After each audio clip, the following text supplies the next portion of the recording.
Hi everyone, welcome into another episode of Sun Times Game Week. It's a very special edition. As you can see, we've got some special guests alongside us. Coach Tyrone from Whitney Young, Coach Rob Smith from Simeon, and of course Annie Costable and Michael O'Brien of the Chicago Sun-Times. Thank you to our content partner ABC7 for sharing this on their Facebook page. Remember, throughout this episode you could submit your questions, and please submit them while we have these guys here. Obviously you guys are here to talk about some big tournament coming up. What is that tournament again? I'm forgetting on the name. The Chicago League Classic, everyone. It's been going on 7 years, but you know, getting us started here with you guys here, talk to us about how this tournament came to be and the importance of it here in Chicago. I think many people have heard the story, and the story is kind of legendary now.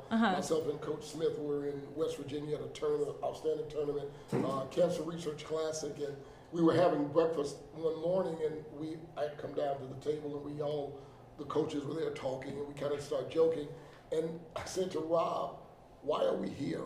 I didn't have phone service on my phone, and we kind of joked about it, and I said, well, why don't we do our own event and bring these teams to Chicago? And Rob said, let's do it. And so we kind of made a pact that whichever one of us went the furthest in the state playoff at that time, Rob was always going further.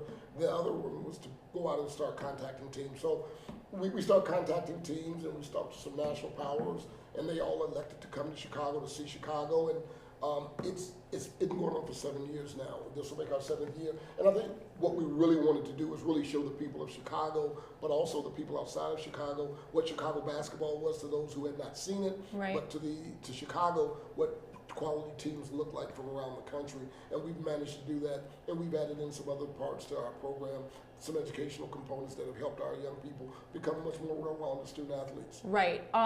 It's now in its 7th year, but Rob, talk about that first year getting it started, how difficult it was, and now being in your 7th year, that this is a staple part of Chicago basketball. It's kind of one of the kickoff tournaments. So bring us back to that first year and what it took to actually get it started. It's kind of weird because I think the first year was almost the easiest one. Just because our great sponsors were all in. The people that we got, our team that we got together that helped put this together was all in. And the teams, they were very excited about coming to Chicago and play because they had never been here to do anything like that before. And of course they've been to Chicago and never been in an event like that. So I think the first year was, one of the best years, as far as getting everybody together to doing it.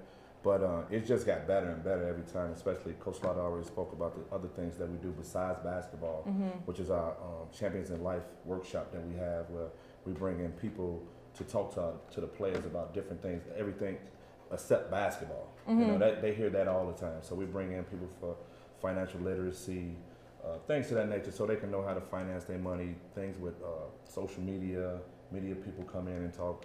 And then on Saturday morning, we'll have our breakfast, our Champions in Life breakfast, with John Rogers he's the head of that, and Common will be the keynote speaker this time for that, and he will get the award, the John Rogers Award. So we think that that's what we need to have these young men see besides basketball, because they see that every day. So the people on our team decided that we just need to do something else besides basketball. When did you guys start implementing those other things outside of just the tournament itself, like this Champions Breakfast? Has that been a part of it since year one, or did that come into play, years in? Well, it started about 3 or 4 years ago. Okay. When we brought those things in, and we thought that it worked. We both had been downstate, so we saw the banquet that they have the night before, where the players sit at different tables. They don't sit with their teammates. So we kind of took that from that, and we do the same thing. They don't sit with their teammates. They sit with other people so they can get to know them and talk. We recommend that they turn their cell phones off and just listen to the things that's going on. I know at the workshop we confiscate all the phones, and the kids are there just learning and just seeing what's going on. What if I have to get in touch with one of them? You have to wait till it's over with. This weekend, obviously a great lineup, but what games are you guys looking forward to, obviously, other than the ones that you're coaching in? But like I said, great talent coming to town, but what are some of the games that you guys are looking forward to just watching? The games that the games that really interest me a lot are of the rivalry games that we have on Friday night. We have an outstanding, young coach at St. Ignatius who's bringing his team in for the first time. They'll be playing against a veteran coach in St. Rita, and that's sure to be an exciting game of two Catholic League powerhouses. And then you have Oak Park and Fenwick. That game has been legendary over the past 4 years. The crowd is spectacular. It's electric in the building.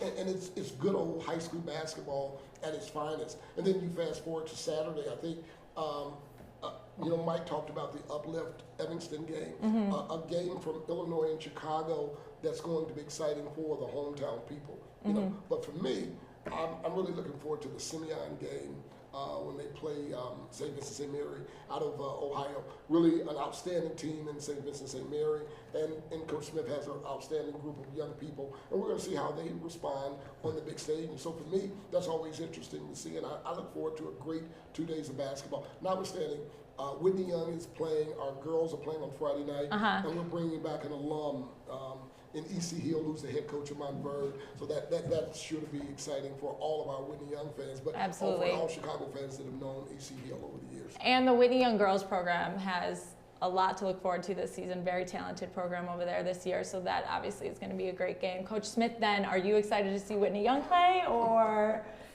Oh, definitely. He sounds convincing. Well, I was there to see him play on Saturday. I mean, we kind of support each other when we get our opportunity to outside of this, and this is what this is about. When we first started this, I don't think a lot of people we kind of heard that this ain't gonna work with those two. It's just not gonna work, and we're showing them that it does work. We're not just here just to win championships. We're also here to help young men become men and do other things in the community and showcase Chicago. So this is, definitely a great partnership with the two schools and two great coaches here. So we just look forward to the whole event. That Saturday is electric. Stacked. I mean, it's crazy. This is the first year I won't actually be there, but I'm gonna miss a lot of basketball. But I'll be keeping up with it from where I'm at. Huntington Prep and Sunrise Christian Academy, right? Sunrise Christian Academy. How do you guys, that's going to be an exciting matchup, out-of-state matchup, but how do you guys go about picking talent from out of state to come in and play in this tournament? Why Huntington Prep? Why Sunrise Christian Academy? How do you guys decide that? Well, we play all over. Simeon and Whitney Young, we're all over playing, and we see teams, and we look and see who they're going to have on their teams the next year. And these guys, actually, Huntington Prep has been asking for like 3 years now. And we kind of try not to bring in the same teams, every year. Of course, Sunrise Christian has been back. I think this may be their second or third year in a row. And Malik Hall, who's a former Illinois guy, is on that team. So that's not one of the reasons that we definitely brought them back, so he can be seen from some of his friends at home, and his parents and stuff can see him.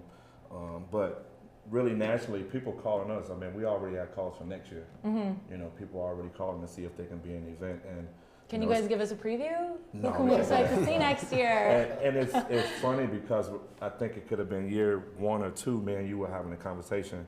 Me and Mike was having a conversation at the game. He was like, well, Rob, this is kind of hard watching all of these teams from out of state, because it was just really all the teams from out of state versus the Illinois team. So then we went back and said, you know what, that is kind of right. Let's get some rivalry games going on. Let's get some in-state games going on that looks like something that people really want to see. Last question from me. This has been going on for 7 years. It's featured great in-state talent, great out-of-state talent, but who have been some of the elite names that we've seen participate in this tournament and now are on the ultimate stage? It'd be hard to go through the entire list, but who are some names that jump out that have been participants? Well, given the fact that he beat me 4 years in a row, we have to start off with Jabari Parker. I'm glad that he's out. Are we still salty about that? No. There's no salt in me about that. No, not at all. But Jabari Parker, Jaleel Okafor, Cliff Alexander. We have the young. I don't know why the name eludes me on the Chaminade. Jason Tatum. Jason Tatum, right? Jason Tatum. We had Falk, who, we had quite a few players. The name and the list is long in just 7 years. When you look at what we've done, we've managed to do it in 7 years. Other people have been doing this and these type of events for many, many years, and they can't speak to the sheer number of people that we had. But I think, for me, when I go back and I look at the event, I always go back to 1 year, and Coach Rob and I, we talk about it all the time, was when we had an opportunity to bring Lone Peak to Chicago. Many people wanted to know, Lone Peak, what are you talking about? Team out of Utah? An all-white group of guys? That's no problem. I played them the year prior, and we lost to them, and people want to know, how did you lose to them? Okay, no problem. We'll bring them to Chicago. You'll get a chance to see them, and then you'll understand. And when they came to Chicago, it was unbelievable. They played Proviso East. They just dismantled Proviso East, and it became kind of a term. You got Lone Peak. Lone Peak went ahead that year. They went ahead that year and became the #1 team in the country. They did a special on them on one of the morning shows, and I was able to speak, and I said, they are like fan thieves. They come into your gym and they just steal your fans by the way they play. And so again, those are some of the things that we like to look towards and we look at as very positive about the event. And most important, I think really the opportunity to work with Coach Rob and he and I and our programs and our kids, that's fun. And for them to see that, you know what, as much as we compete on the court, we have a very amicable relationship outside of basketball. Absolutely. The last question, where is this tournament headed? Where do we see it going in the next few years? We're at 7 now. Before we know it, it's going to be in its 10th year. What are the expectations for this tournament, and how do you see it growing in the next few years? Well, our goal is to be the best tournament in the country, you know, and we rise into that every year with the caliber of teams and players that we bring in every year. And that's the biggest thing when you're looking at it, who is coming to the event. Right. You know, and that's what gets you there. I think right now we're like 10th overall for the events that's going on this year, which is huge for us with the names that we have. You know, so we're looking at some other people next year that we want to bring in as some really powerhouse teams. You can't get a preview, no, I can't please. Do it.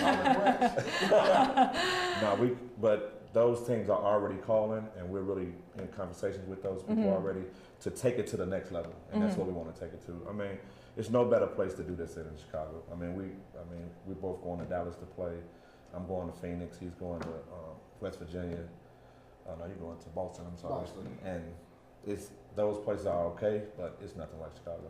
Absolutely. Michael, this question's for you. What was your favorite year, or the most intense year of coverage for you that you can remember covering this? They know I'm not the hugest fan of the. I don't like all the. I'll say I don't like all the out-of-state teams really. I like the other matchups. However, Tyrone is totally right about the Lone Peak thing. That was absolutely amazing. They were like the Globetrotters of high school basketball. I just sat there slack-jawed, staring at it the whole time, and I sent out all these crazy tweets about how they're the greatest team I've ever seen, and I still have followers from Lone Peak on Twitter because of that. And yet, Joe Hendricks and I were just talking about that last week. Lone Peak, we talk about them pretty regularly because they were spectacular. And you know, there was, Jason Tatum was amazing. I was writing during that game because it was 2, but every time I looked up, he was scoring. I think he had like 60 some points. Yeah, I remember that. The other guy, I think it was 2 years ago, but the guy who just joined the Bulls, Raul Alkins, played a tremendous game, and he was not someone. I think he was top 100, but he wasn't considered, a superstar, and that was really like his coming out party. And he at least has like a 2-way contract now with the Bulls, I think. Last year, Mario McKinney from St. Louis Vashon, I thought he was incredible, and he's back this year. That is a game I would definitely check out.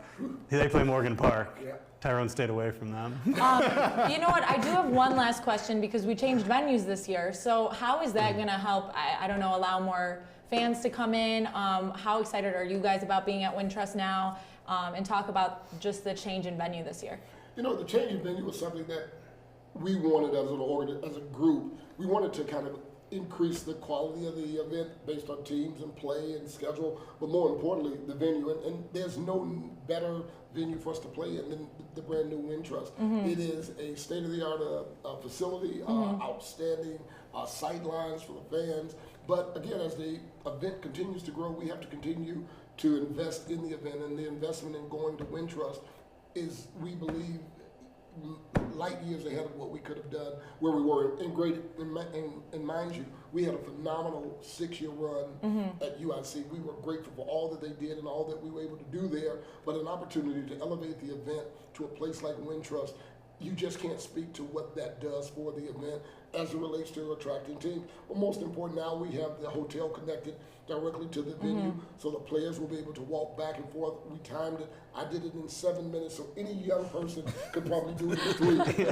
Were you sprinting through the I was hotel? taking deep breaths, but again, it was a great opportunity. It was a fast-paced walk. It was a great opportunity to move it to a first-class. Yeah, they've had a couple high school games that I was able to check out at Wintrust, and it's great. If you have not had a chance to go there yet, this is a really good opportunity. Yeah, come Saturday night and Friday night. And how do fans buy tickets? Very simply, they can purchase them at any of the participating schools, and it is less expensive if you purchase them in advance, but also you can buy it on Ticketmaster and at the box office. We encourage you to get your tickets early.